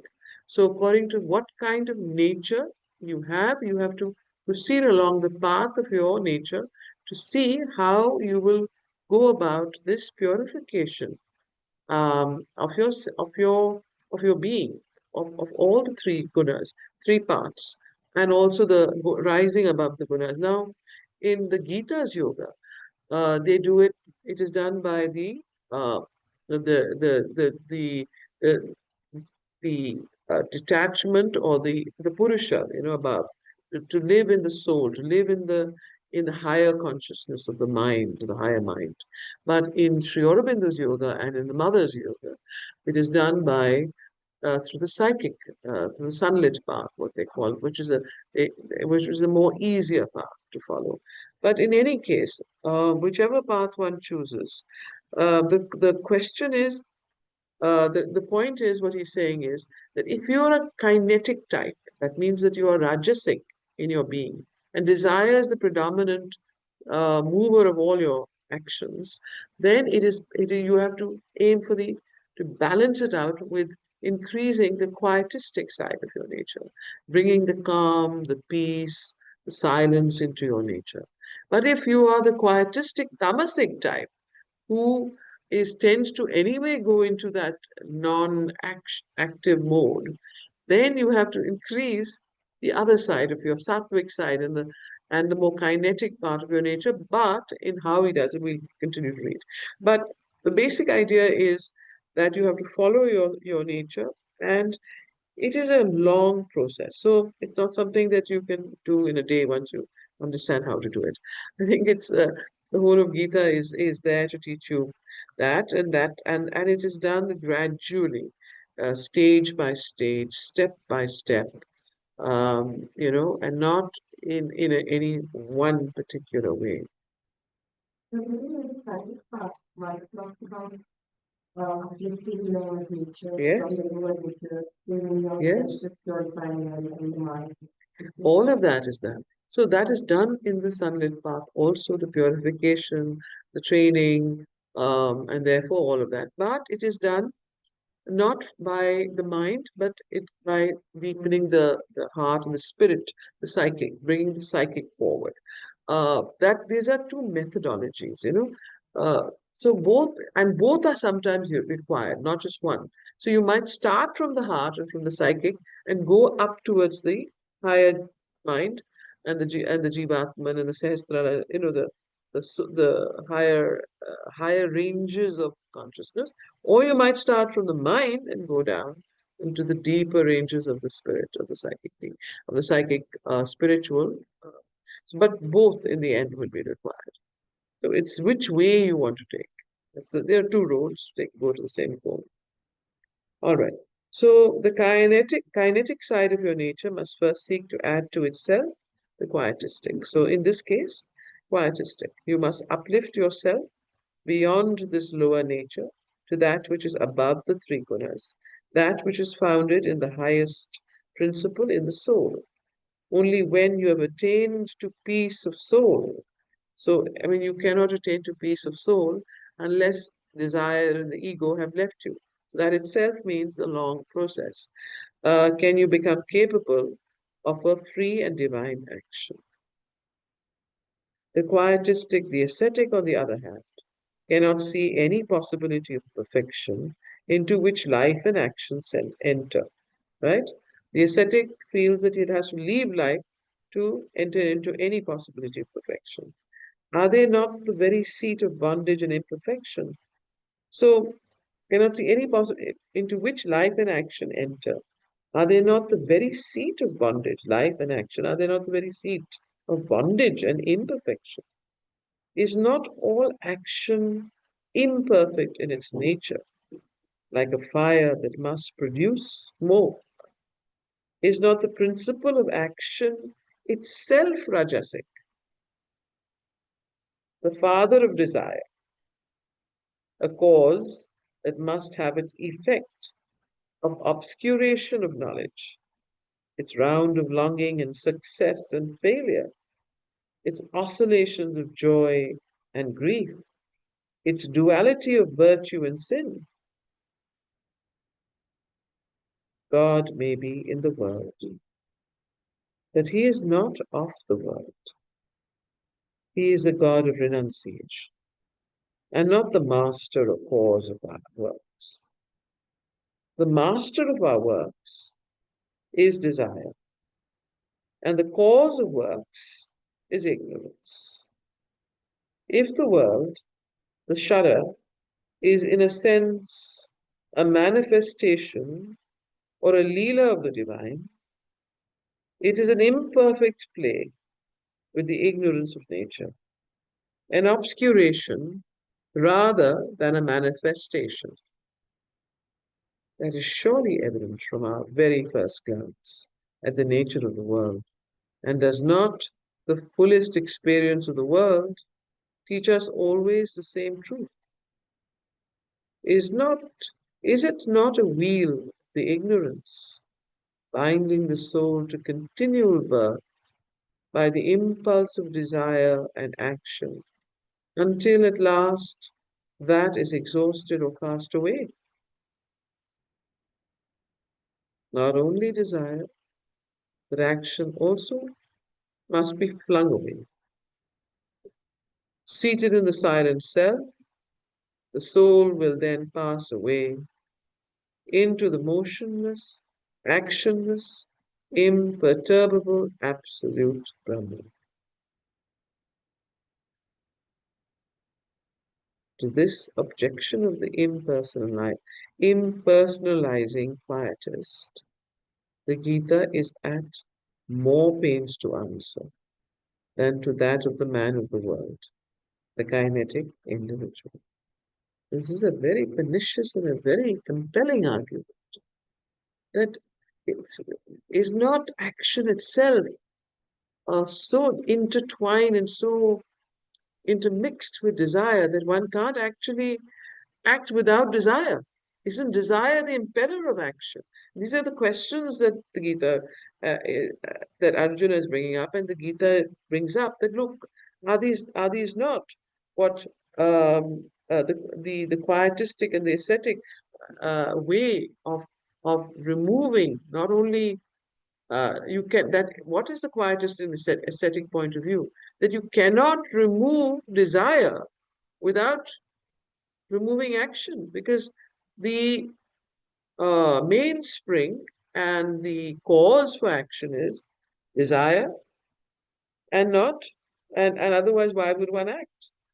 So this is a very, very important thing. It is the in the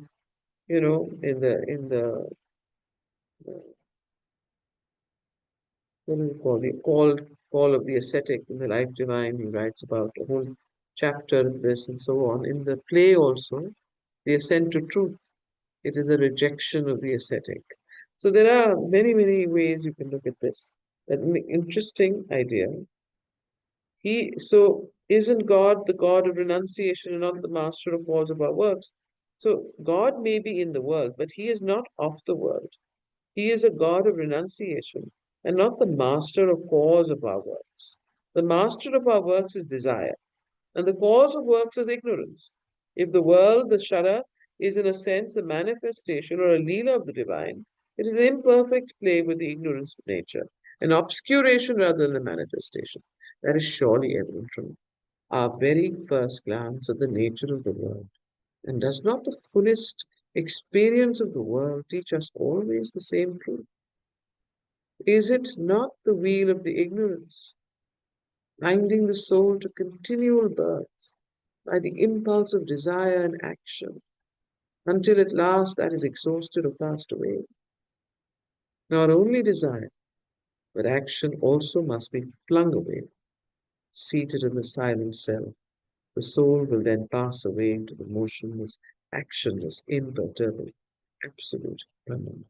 To the subjection of the impersonalizing quietist, the Gita has had more pains to answer than that of the man of the world.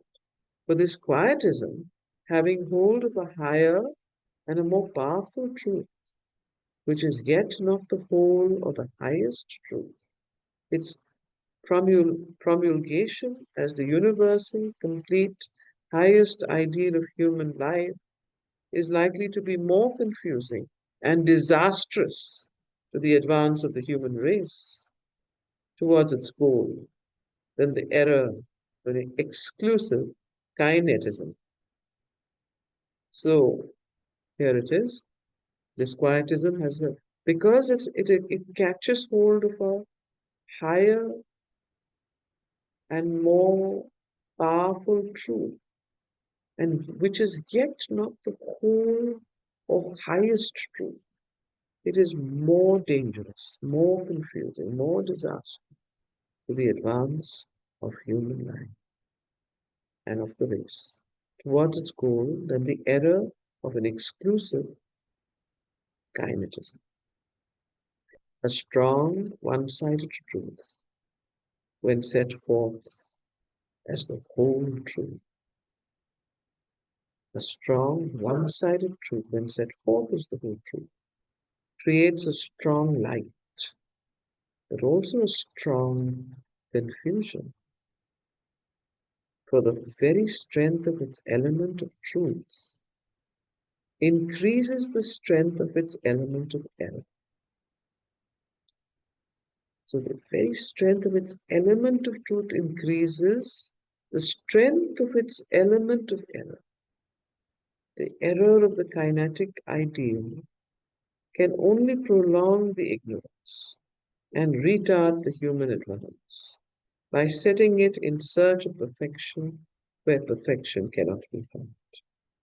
But the error of the quietistic ideal contains in itself the very principle of world destruction. Please note, were I to act upon it, says Krishna, I should destroy the peoples and be the author of confusion. And though the error of an individual human being, even though a nearly divine man, cannot destroy the whole race, it may produce a widespread confusion which may be in its nature destructive of the principle of human life and disturbing to the settled line of the advance.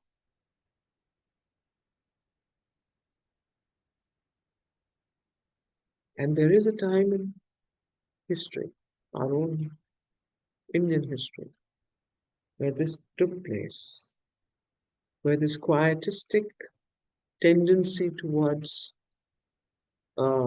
giving up the world and rejecting the world became very strong in India. And that was when the invasions took place. So, and of course, a new philosophy, and again, once again, the vibrant life, kinetic, even though it was in ignorance, created a new, otherwise, there was a danger that Indian civilization, like other civilizations who have not been able to persist through the ages, might collapse to such a destruction of peoples. Which are the ancient civilizations that do not exist today? Which ancient civilization does not exist today? I'm not in the world. Maya. the Mayans. maybe some That was not, that was more due to, but there were, Egyptians are there. the Egyptian civilization. Incas, Hmm? Incas is there. The Incas is there. I don't know, yeah, could be. So there are certain civilizations that have disappeared. And I think the seed of that disappearance is decay and the lack and a certain one-sided progress only, where a truth was fought and it was a strong light and a strong truth, but it was not the whole truth. And then eventually it led to the decay of that civilization. So here in the Gita, therefore, he spends more time on the second than on the first. So were I to act upon it, says Krishna, I should destroy the peoples, be the author of confusion. And though an error of an individual human being, even though a merely divine man cannot destroy the whole race, it may produce a widespread confusion, which may be in its nature destructive of the principle of human life and disturbing to the settled mind of its ones. Therefore, the quietistic tendency in man must be got to recognize its own incompleteness and admit on an equality with itself the truth which lies behind the kinetic tendency. And therefore, the quietistic tendency in man must recognize its own incompleteness and admit on an equal footing, an equality with itself, the truth which lies behind the kinetic tendency. And what is that truth?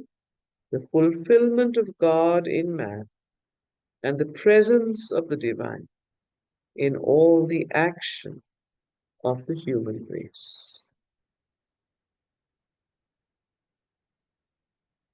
God is there not only in the silence, but in the action.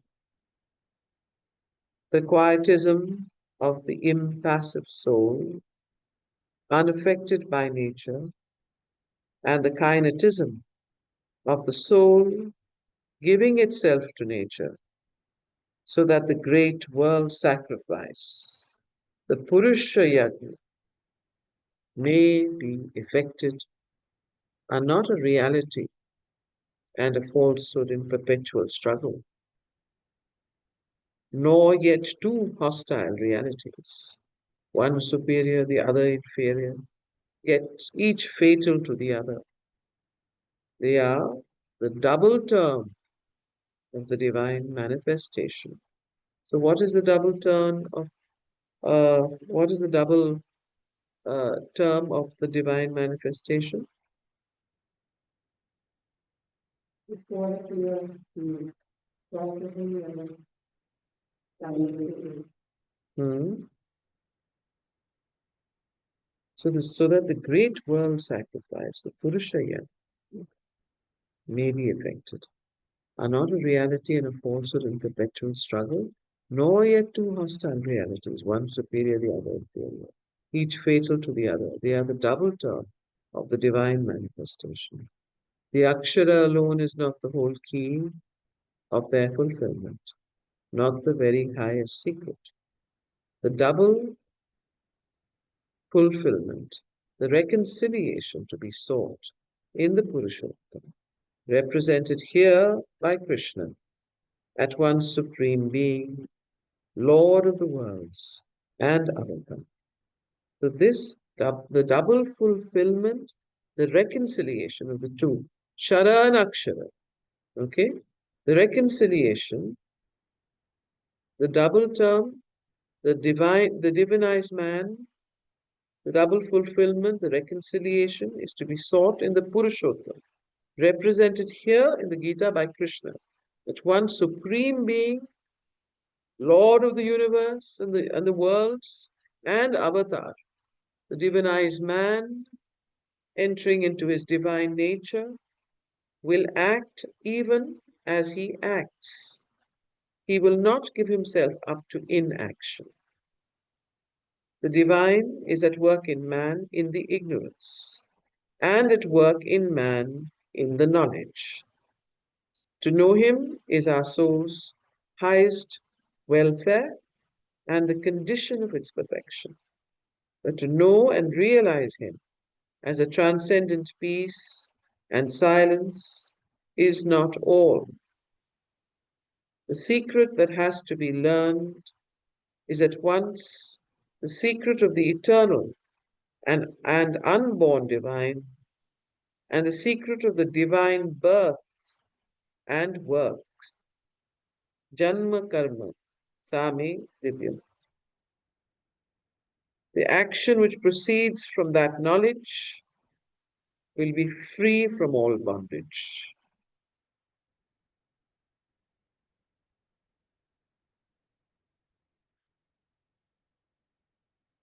He whoso knoweth me, says the teacher, is not bound by works. If the escape from the obligation of work and desire and from the wheel of rebirth is to be the aim and the ideal,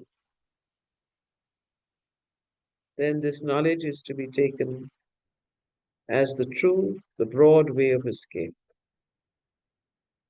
For says the Gita, he who knows in their right principles my divine birth and works comes when he leaves his body, not to rebirth, but to me, O Arjuna. He who knows in their right principles my divine birth and works comes when he leaves his body not to rebirth, but to me, O Arjuna. Through the knowledge and possession of the divine birth, he comes to the unborn and imperishable divine, who is the self of all beings, Ajo Avyay Atma, to the knowledge and execution of divine works, to the master of works, the Lord of all beings, Bhutanam Ishvara. He lives in that unborn being. His works are those of that universal mastery. So here we come back. The whole imprint of the thumb has happened. We go back to the Purushottam, the reconciliation, and he brings it all back together. And he says, now this is very interesting because the Gita is not, I have to say this is where there's a departure.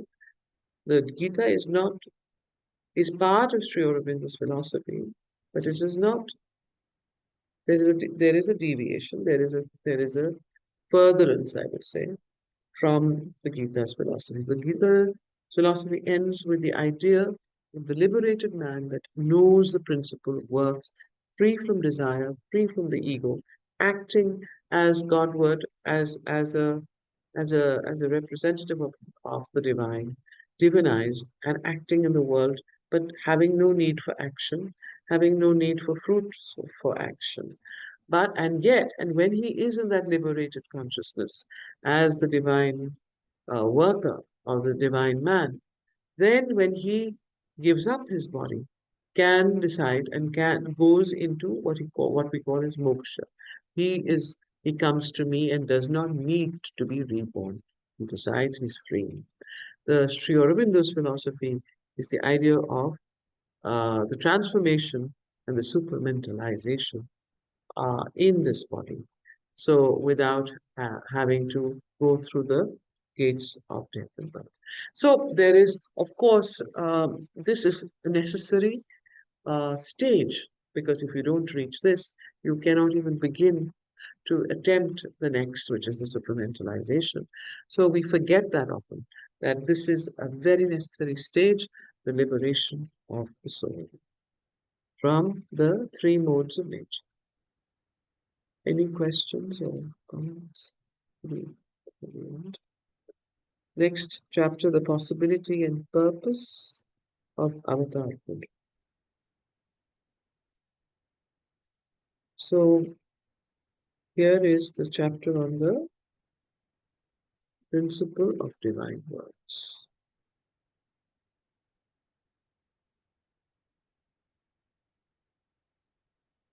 this idea of the Purusha, which is constantly recurring in the Gita and of course in this chapter has been, you know, every 1.5 paragraphs even comes back to it.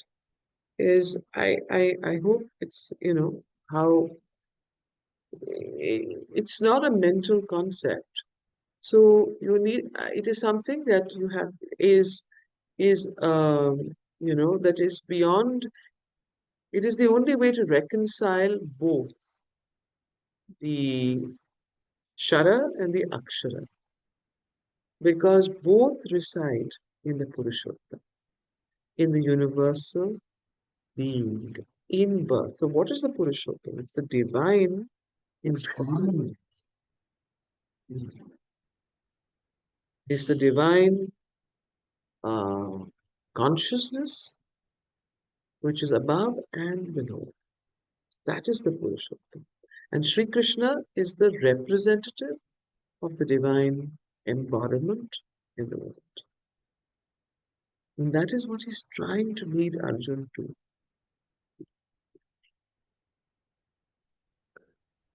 That was my big question, is how do we know, how do we access the presence, the life force, whatever you want to call it, of the Purushottama? And how do we know that it's really functioning in us? How do we know that we've really accessed it? I mean, we can see evidence in our own action sometimes. Sometimes we'll do something that we really can sense that, you know, it wasn't us who was really doing it. It was something else in us that had a sense of perfection to it and there was no traces to it. You know, it was an action that had no consequence.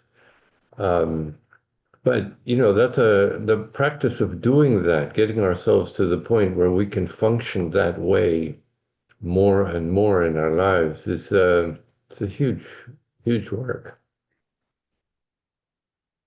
So, but anyhow, I'm just wondering, you know, what if you have any insights or anybody has any insights on how do we do this? Yes. Does anyone have any insights? So yeah, I believe it is a combination of your Chetan, Avchetan, conscious mind, subconscious mind. So most of the things you do is like 5% of conscious, 95 is subconscious. So when you develop your Avchetan, only then you would be able to know what would be your next steps, what would be you doing like that.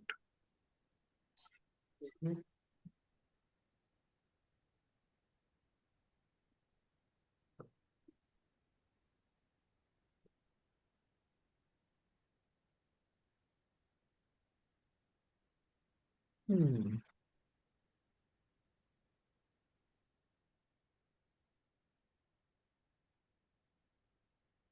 So I think, you know, I think it's a state of being, it's a state of experience.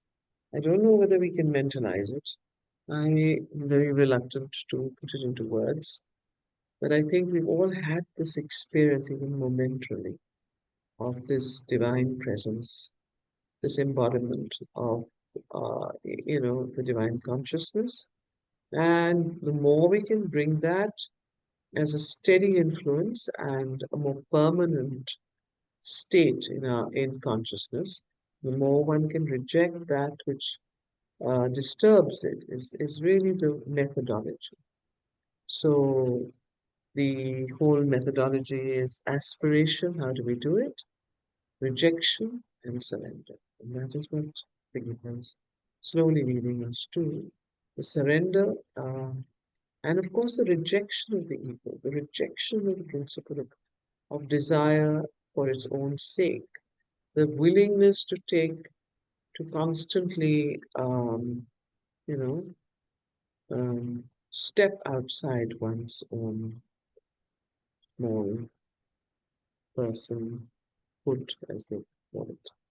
But these are things that one has to grow into, and these are difficult to um, explain, but the example of the teacher is wonderful. So it's Sri Krishna and the example of Sri Aurobindo, the influence, the hidden influence of the teacher, the divine person. These are things that can activate that consciousness. Good, so we shall end here. Yes? I had another question. So if he's explaining to Arjuna, from which of the gunas was Arjun? Was he like tamasic, rajasic, sattvic? So even mention. Yes, it is. He said it to him. Which one do you think he is? So if he's explaining it to him, so he was like away from desires. He didn't want to kill his forefathers. So he wasn't rajasic. That is true. So he was a man of, he was a warrior. So his general nature was of a warrior. So he did have a Rajo Sattvic nature, you know. And I think that the tamas came in only when he stood there and suddenly saw that he was about to do what he was about to do, and that recoil took place of nature. But his general tendency was towards a higher kind of sattvic rajasic blend, because that was his dharma, swadharma. But in any case, I think there is some mention of it in the first chapters of the essays. We can always let's have a look at that again. Okay, so let's have 1 minute of concentration before we end.